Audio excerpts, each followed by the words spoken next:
ہمارے والد نے دنیا کی کوئی جائیداد ہمارے لیے نہیں چھوڑی، لیکن ایک ورثہ چھوڑا ہے کہ بڑے بڑے لوگ آئے، بات کر دوں ناراض تو نہیں ہوں گے، ہلکی سی بات کر دوں، بڑے بڑے لوگ آئے، ایک وقت ہوتا ہے نا، ہر ایک پہ وقت ہوتا ہے، بڑے بڑے لوگ آئے، ایک وقت تھا کہا جاتا تھا جی chief of army staff general Pervez Musharraf, آج خالی مشرف رہ گیا، ایسے ہے کہ نہیں؟ ایک وقت تھا جب کہا جاتا تھا جناب صدر پاکستان عزت مآب آصف، میں کسی کی توہین نہیں کر رہا، صرف آپ کو بتا رہا ہوں، کیونکہ اقبال نے کہا تھا اقبال یہ کس کے عشق کا فیض عام ہے، رومی فنا ہوا حبشی کو دوام ہے۔ اقبال کہتا ہے پوری دنیا پر حکومت تو سکندر ذوالقرنین نے کی ہے، دنیا میں بلال بلال کیوں ہو رہی ہے؟ وہ میرے آقا و مولا سے محبت کی وجہ سے ہو رہی ہے نا، اس کی مثال آپ کو دور حاضر کی دے رہا ہوں۔ پھر جناب صدر پاکستان آصف علی زرداری صاحب، صرف زرداری رہ گئے، پھر جناب وزیر اعظم عزت مآب جناب میاں محمد نواز شریف، خالی نواز شریف رہ گئے۔ پورے عالم کفر اور پاکستان اور سارے پورے مافیاز نے مل کر علامہ خادم حسین رضوی کا نام بگاڑا، ہر کوئی کہتا خادم رضوی خادم رضوی خادم رضوی، اور پتہ نہیں کیا کچھ کہا، سب نے مخالف کمپین کی، لیکن دنیا سے جانا نہیں ہوا۔ ابھی دنیا سے گئے ہیں، لوگ کہتے ہیں عاشق رسول علامہ خادم حسین رضوی۔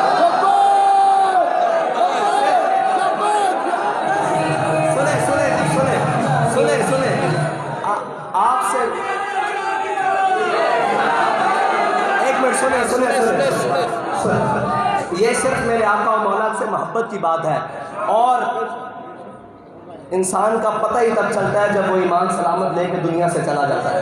میں عشق رسول کی اتنی سی بات کر دوں، جب ہم رات کو تھک کے 4 بجے دروازے بند کرتے ہیں نا کہ اللہ کا واسطہ ہے باہر نکلو اب، تو پھر دروازہ کھٹتا ہے 4:30 بجے، کہتے ہیں جی 1 منٹ کے لیے ہمیں تھوڑے سے پھول ڈالنے دیں۔ یہ صرف عشق رسول کی بات ہے، یہ ان سے وفا کی بات ہے۔ وہ ہمارے ایک دوست ہیں، انہوں نے شاعر نے کہا تھا کہ تیرے لہجے نے بتایا حق مصطفیٰ کیا ہے، انہوں نے ویل چیئر پر بیٹھ کے بتایا کہ رسول اللہ کا حق یہ ہے، کائنات کی ہر چیز برداشت کر سکتے ہیں، اپنے آقا و مولا صلی اللہ علیہ وسلم کی ذات گرامی پہ کوئی حرف نہیں برداشت کر سکتے، وہ زبان بھی کھینچ لیں گے، وہ ہاتھ بھی توڑ دیں گے، وہ گردن سر سے اتار دیں گے جو میرے آقا و مولا صلی اللہ علیہ وسلم دے، اور ہمیں کوئی لاکھ بار گالیاں دے، جو مرضی کرے، ہمیں اس بات کا دکھ ہے ہی نہیں۔ وہ کہتا ہے تیرے دشمنہ نال دشمنی، تیرے میرا ہر سجن تیرے واسطے، بس اتنا سا ہے، ہمارا کوئی لمبا چوڑا کوئی بات نہیں ہے، اور شاید پڑھا لکھا طبقہ ہم سے اس لیے بھی خفا ہے کہ اپنے بھی خفا مجھ سے اور بیگانے بھی ناخوش کہ میں زہر الہل کو کبھی کہہ نہ سکا کن۔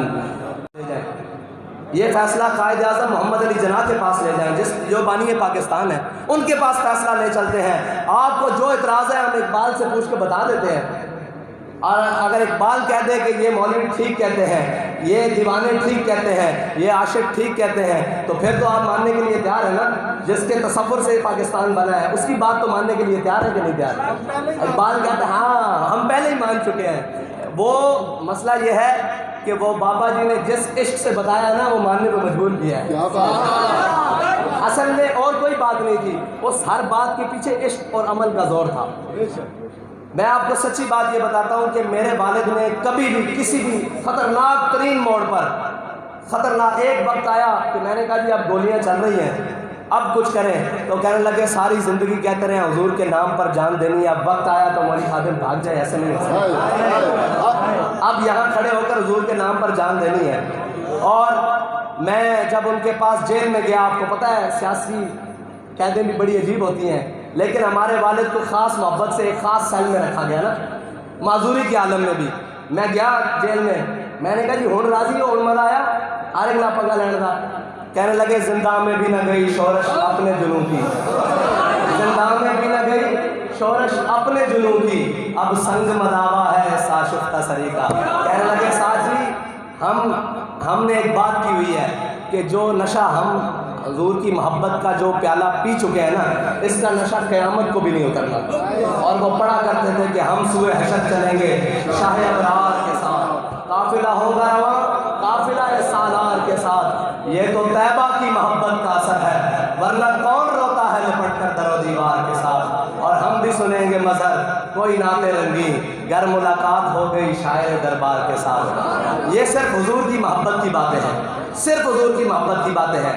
آخری بات، کفر نے خود شوشہ چھوڑا، کہ جناب اسلام تلوار سے پھیلا ہے، سارے مسلمان دبک گئے۔ آپ کو پتہ ہے کہ آج بھی امریکہ کا صدر اپنے ساتھ ایٹم بم کا بکسہ لے کر پھرتا ہے جو اس کا کنٹرول ہے۔ وہ کس لیے؟ امن کے لیے لے کے پھرتا ہے۔ وہ صرف اس لیے لے کے پھرتا ہے کہ اگر ریاست امریکہ کے خلاف کسی نے ٹیڑھی آنکھ کی نا، ہم اس کو بھون کے رکھ دیں گے۔ اور ہم 1400 سال بعد حضور کی تلوار کی بات کریں تو مسلمان یہاں کانپتے ہیں۔ ایک بات سے پوچھ لیتے ہیں، کہتا ہے کافر کی موت سے بھی لرزتا ہو جس کا دل، کہتا ہے کون اسے مسلمان کی موت مر۔ اقبال کہتا ہے قبضے میں یہ تلوار بھی آ جائے تو مومن یا خالد جانباز ہے یا حیدر کرار۔ اقبال کہتا ہے مسئلہ یہ ہے کہ میرے آقا و مولا نے قوت کے 3 اصول بتائے ہیں، آج تک کسی نے نہیں بتائے، آج تک علماء بیان ہی نہیں کرتے، دین کے اصل رخ کو بیان ہی نہیں کرتے۔ کیا صرف دین یہ ہے کہ تسبیحیں لے کے حجروں میں بیٹھ جاؤ؟ نہیں، یہ دین نہیں ہے۔ اگر یہ دین ہوتا تو میرے آقا و مولا اپنے صحابہ کو یہی تبلیغ کرتے۔ صحابہ نے تو جا کے کیسر و کسرا کے دروازے کھٹکھٹائے، کیسے کھٹکھٹائے؟ اقبال کہتا ہے گنج ہائے ہر دو عالم را کرید، کہتا ہے اقبال کہتا ہے دونوں جہانوں کی چابیاں، دونوں جہانوں کی کامیابیوں کی چابیاں میں تجھے دیتا ہوں، تیرے ایوبیوں نگاہ بایزید۔ اقبال کہتا ہے تیرے پاس صلاح الدین ایوبی والی تلوار ہونی چاہیے اور حضرت بایزید بستامی والی نگاہ ہونی چاہیے، یہ ساری کائنات کو تو لپیٹ کے رکھ دے گا۔ ٹھیک ہے، اقبال سے پوچھتے ہیں، اقبال کہتا ہے میں تجھ کو بتاتا ہوں تقدیر امم کیا ہے، میں تجھ کو بتاتا ہوں تقدیر امم کیا ہے، شمشیر و سنا اول۔ شمشیر کس کو کہتے ہیں؟ تلوار کو کہتے ہیں نا۔ کہتا ہے شمشیر و سنا اول طاؤس و رباب آخر۔ ہمارے ہاں کیا ہوا؟ امت جوتی کیوں کھا رہی ہے؟ جس کا دل کرتا ہے ملت اسلامیہ کو لپیٹ کے رکھ دیتا ہے، جس کا دل کرتا ہے کبھی IMF کے بوجھ تلے، کبھی FATF کے بوجھ تلے، جناب کبھی عالمی سامراج، کبھی رشیا کے پیچھے پناہ لیتے ہیں، کبھی چائنا کے پیچھے، کبھی کس کے پیچھے۔ کیا پاکستان اس نہج تک نہیں پہنچا کہ یہ دنیا کی قیادت کر سکے؟ اقبال کہتا ہے اس کا طریقہ کار کیا ہے؟ کہتا ہے میں تجھ کو بتاتا ہوں تقدیر امم کیا ہے، شمشیر و سنا اول طاؤس و رباب آخر۔ ہمارے ہاں کیا ہو گیا؟ طاؤس و رباب اول، طاؤس و رباب آخر۔ ہم سارا کچھ دین بھلا کر گھر میں بیٹھ گئے۔ ہمیں کافر نے کہا جی اسلام تلوار سے بیٹھا، ہم گھر بیٹھ کے گئے، نہیں جی تلوار سے نہیں بیٹھا۔ ایک شخصیت جس نے آگے آ کر کہا کہ یہ کفر کی چال ہے، وہ آپ کو اپنے نبی کی اسوہ حسنہ سے دور کرنا چاہتا ہے۔ پھر کفر نے خود یہ جناب شوشہ چھوڑا کہ جی اسلام تلوار سے نہیں اخلاق سے پھیلا ہے۔ مسلمانوں نے فوراً اپنا لیا کہ اخلاق سے پھیلا ہے، اخلاق سے پھیلا ہے۔ ایک شخص آگے آیا، اس نے کہا تم میرے آقا مولا کی تلوار کا انکار کرتے ہو، کیسے انکار کر سکتے ہو تم؟ قرآن بھرائی کے لیے چادر بچھائی، یہ بھی میرے آقا مولا کا اخلاق۔ جب بلال میرے آقا مولا نے تلوار نہیں اٹھائی تو حضرت بلال کو کعبے میں انہوں نے مار مار کے دھونے نکال دیے، کعبے میں لٹا کے پتھر سینے پر رکھ کے دھونے نکال دیے۔ اور جس دن میرے آقا مولا نے تلوار اٹھائی اور بدر والے دن جب امیہ نے دیکھا نا گھوڑ بردہ، بدر والے دن جب فرشتے بھی آ گئے، میرے آقا مولا 313 غلاموں کے ساتھ آ گئے تو امیہ نے گھوڑ بنتے دیکھا جو حضرت بلال کو مارتا تھا۔ تو جب امیہ بھاگا نا تو حضرت بلال کی نظر پڑ گئی، فرمایا جا امیہ ہلاک بلال، فرمایا جی آج امیہ بچے نا تو بلال نہیں بچ رہا۔ مسئلہ یہ ہے کہ اسلام کے مزاج کو سمجھنا ضروری ہے۔ ہم دیکھتے ہیں یورپ کی اینکوں سے اسلام کو، اسلام وہ نہیں ہے۔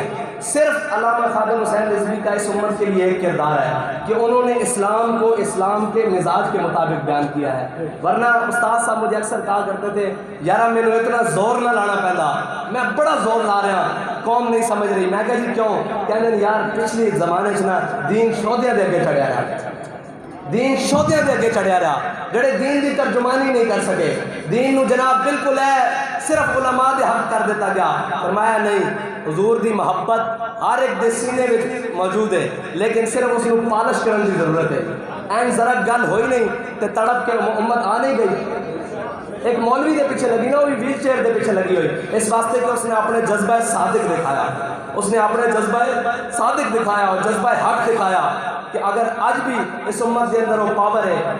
انہوں نے کہا کہ اس کی نفرت بھی عمیق، اس کی محبت بھی عمیق، اس کی نفرت بھی عمیق، اس کی محبت بھی عمیق، قہر بھی ہے اس کا اللہ کے بندوں میں شفیق۔ کچھ لوگ اعتراض کرتے ہیں کہ علامہ صاحب جذباتی نہیں تھے۔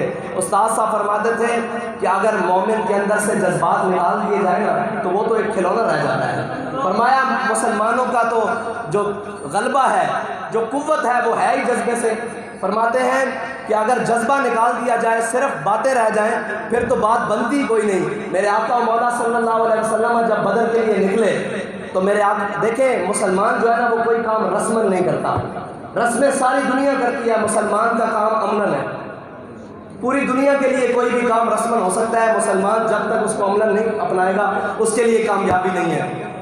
جنہوں نے میرے آقا و مولا کو رسمن مانا نا، وہ مقام احد، مقام شوق، یہ مدینہ پاک سے 1.5 میل ہے مقام شوق. یہاں سے عبداللہ بن ابی اپنے ساتھیوں کو لے کر واپس آ گیا، اور جنہوں نے دل اور ایمان سے مانا، میرے آقا و مولا نے فرمایا بدر جانا چاہیے کہ نہیں، بدر جانا چاہیے کہ نہیں، بدر جانا چاہیے کہ نہیں. حضرت سعد بن معاذ کھڑے ہو گئے، فرمایا یا رسول اللہ ہم سے پوچھتے ہیں، سل حبال من شیتا وقتا حبال من شیتا سالم من شیتا آدے من شیتا خذ من اموالنا ما شیتا واتنا ما شیتا.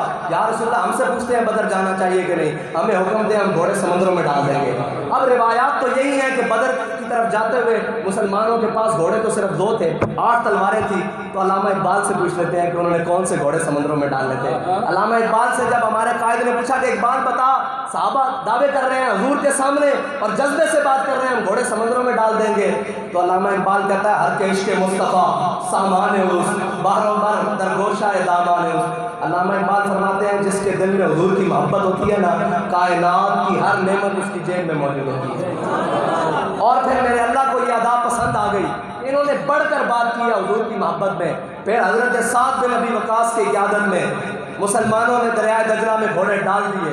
اور اس موقع پر ایک رائٹر لکھتا ہے، وہ کہتا ہے یاد رکھنا جذبہ سواریوں میں نہیں ہوتا، سواروں میں ہوتا ہے. لوگ پوچھتے ہیں کہ جی لبیک والوں کو خادم رضوی صاحب نے کیا کھلایا ہے؟ میں نے کہا جذبہ نیچے اترا ہے بس، اور کچھ نہیں ہوا، صرف اوپر سے جذبہ نیچے آیا ہے. اور اگر پرنالوں سے پانی نیچے صاف آئے تو نیچے صاف اترتا ہے، اگر اوپر سے گندا نیچے پانی اترے تو پھر نیچے گندا ہی ہوتا ہے. لوگ کہتے ہیں کہ اوپر والے ایماندار ہیں، میں نے کہا جب اوپر والے ایماندار ہوتے ہیں نا تو حضرت عمر کے زمانے میں جب کیسر و کسریٰ فتح ہو گئے، حضرت سعد بن ابی وقاص نے ایک ساتھ خط لکھا. انہوں نے کہا جناب میں آپ کو مال غنیمت بھیج رہا ہوں، اور ساتھ یہ خط پڑھنے اس میں لکھا ہوا ہے کہ مسلمانوں کو، مسلمان مجاہدین کو بعض اتنی قیمتی چیزیں اس مقام سے ملی ہیں جہاں انہیں اللہ کے علاوہ دیکھنے والا کوئی نہیں تھا، لیکن کسی نے سوئی جتنی بھی بددیانتی نہیں کی. حضرت عمر رونے لگے، مولا کائنات حضرت علی المرتضیٰ پیچھے کھڑے تھے، انہوں نے حضرت عمر کے کندھوں پر ہاتھ رکھا، کہا عمر روتے کیوں ہو، جب تو جو بددیانت نہیں تیری رعایا کیسے بددیانت ہو سکتی ہے. مسئلہ یہ ہے کہ بات اوپر سے نیچے اترتی ہے، نیچے سے کبھی اوپر بات نہیں گئی. بس اتنی سی بات ہے کہ اگر ہم چاہتے ہیں کہ ہمارے ملک کے اندر اور امت مسلمہ کی دوبارہ نشاط ثانیہ ہو اور امت مسلمہ دوبارہ اپنا عروج پائے، اپنی عزت اور وقار کو بحال کرے، تو پھر ایک ہی بات ہے کہ میرے ہاتھ میں تھا جب تک میرے مصطفیٰ کا دامن، میرے ہاتھ میں تھا جب تک میرے مصطفیٰ کا دامن، میرے پاؤں چومتی تھی یہی گردش زمانہ. میں نے کافی سارا وقت آپ کی سماعت فراشی کی، اس کے لیے معذرت چاہتا ہوں. میں جانتا ہوں آپ تمام پڑھے لکھے لوگ ہیں، مجھ سے زیادہ جانتے ہیں. میرا حق تھا کہ میں آپ کو اپنا موقف پیش کر سکوں. بس زاں کے ملت را حیات از عشق اوست برگو ساز کائنات از عشق اوست. علامہ اقبال فرماتے ہیں اگر امت مسلمہ دوبارہ اوپر جانا چاہتی ہے، بڑی جانا چاہتی ہے،